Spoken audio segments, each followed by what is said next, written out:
आर्य उदय प्रताप सिंह जी से 4 ही पंक्तियाँ के 4 ही शब्द बोले, एक बोल दिए आके भाई का सहारा लेके। आइए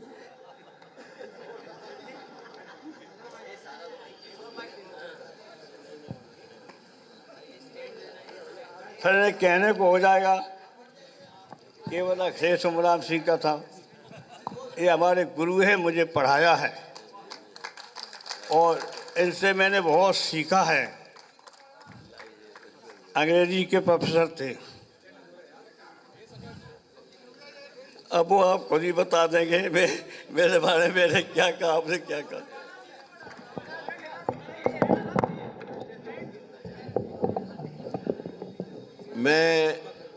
मैंने तो अभी अपने भाषण में कहा, मैंने अपने अभी भाषण में कहा कि नेताजी ऐसी बात कहते हैं, एक नई बात कहते हैं। कल उन्होंने जो नई बात कही है उसका मैं पूरा समर्थन कर ही चुका हूँ।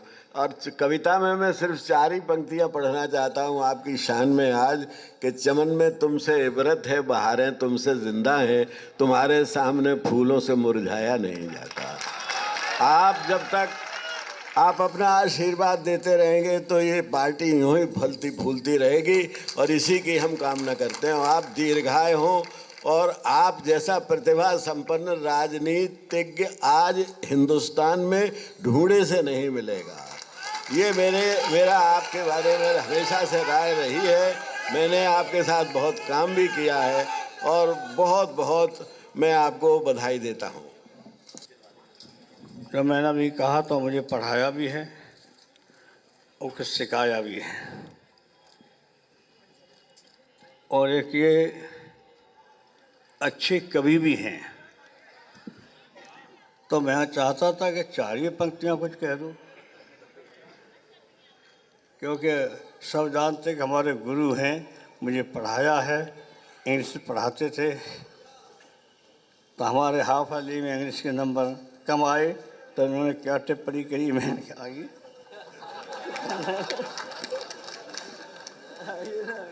ये नेताजी का बड़प्पन है।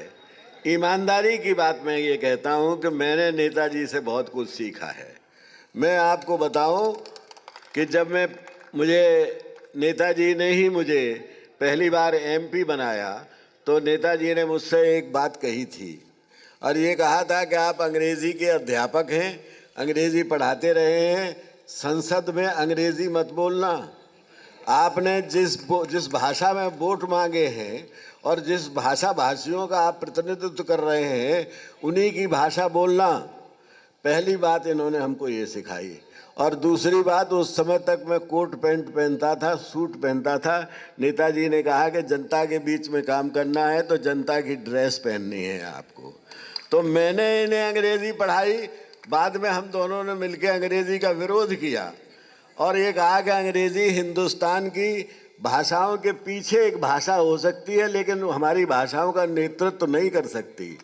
जब तक हिंदुस्तान में अंग्रेज़ी रहेगी तब तक जो हमारे संविधान का संकल्प है कि हम सबको आर्थिक और राजनीतिक और सामाजिक न्याय देंगे, वो संभव नहीं है।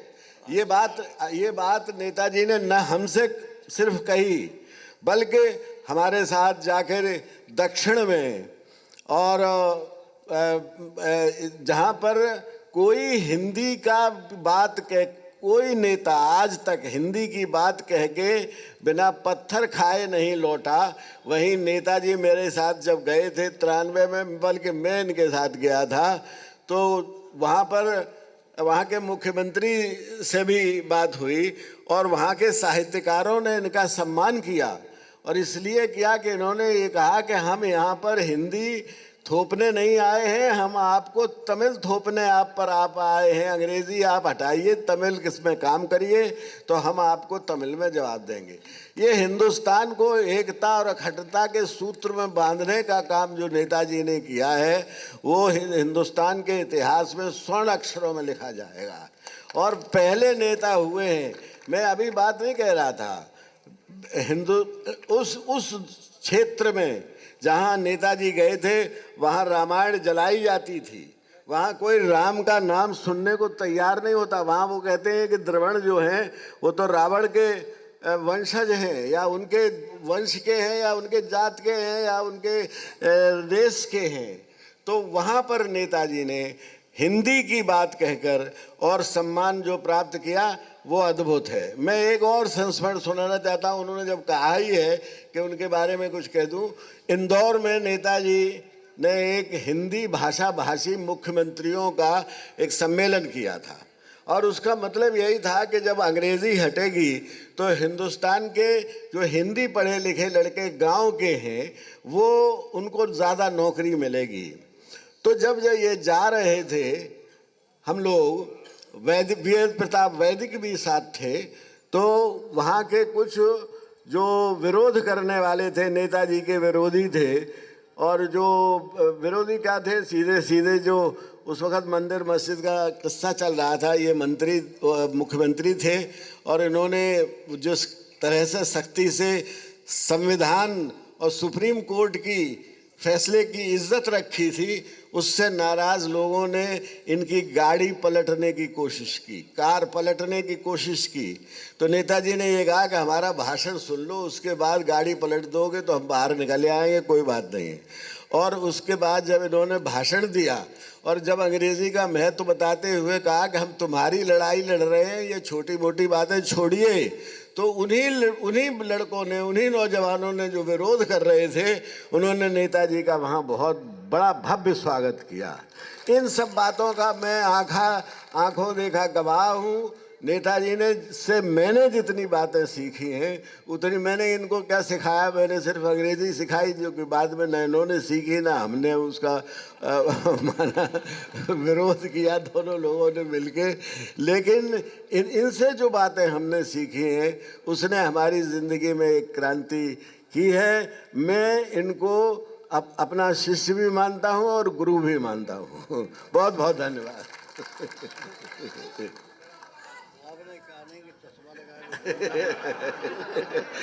एक घटना के लिए वो कह रहे हैं तो मैं सुनाई देता हूँ।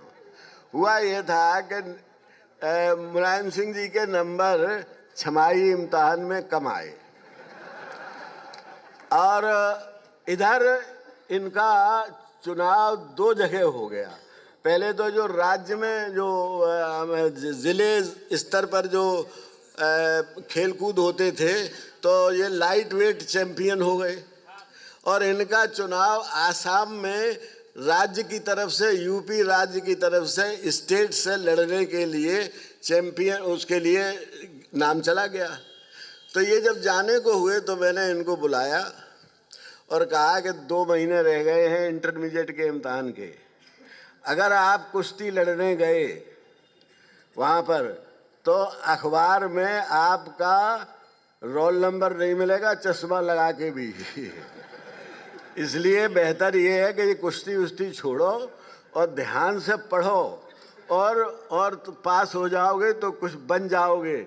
उसके बाद इन्होंने कहा कि मैं कभी फेल नहीं होऊंगा। ये नहीं गए, हमारी बात मान ली और उस बात मानने से ये हुआ, मुझे शंका थी तो मैंने कहा कि हमको कैसे पता चले कि आप पास हो जाएंगे।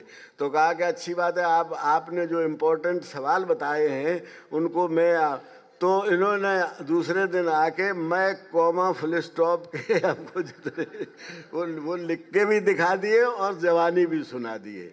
तो मैंने कहा कि आपका मस्तिष्क बहुत तेज़ है, आप जो चीज़ याद करना चाहते हैं वो आपको बहुत जल्दी याद हो जाती है, आप ज़रूर पास होंगे। और ईश्वर की ऐसी कृपा रही कि फिर के पास भी हुए और फिर पास होते ही चले गए ज़िंदगी में।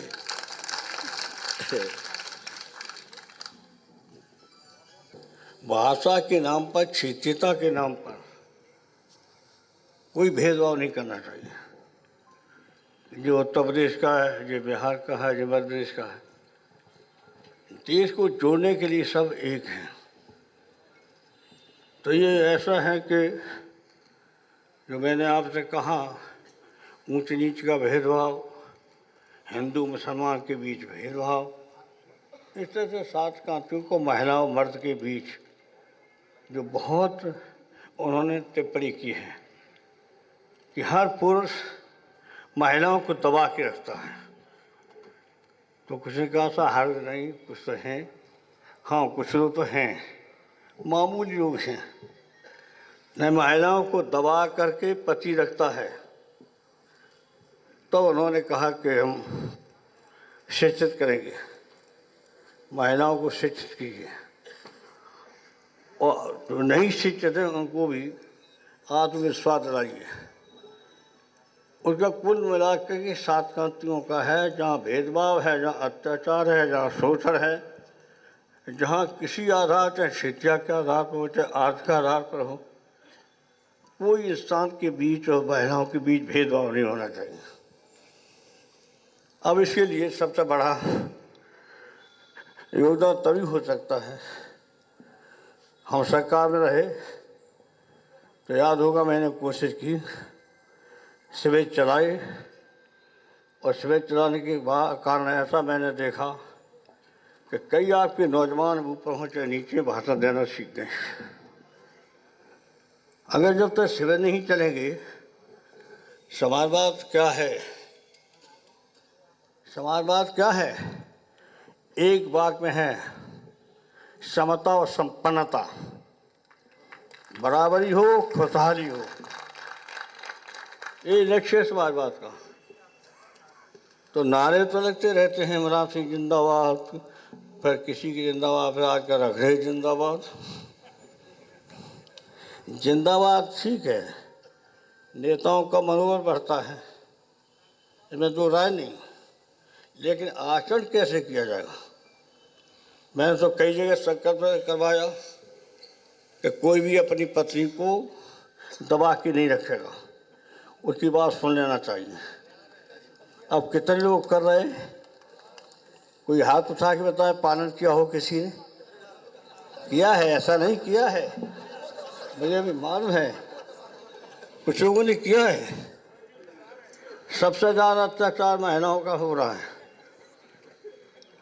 इसे हम कहेंगे महिलाओं से, क्योंकि महिलाओं को शक की दृष्टि से देखते हैं, शक की दृष्टि से। तो ये बंद होना चाहिए। कोई महिला है, कोई माँ के बराबर है, कोई बहन के बराबर है, यही तो इससे हो सकते हैं। तो ये सीखना चाहिए समाजवादियों को।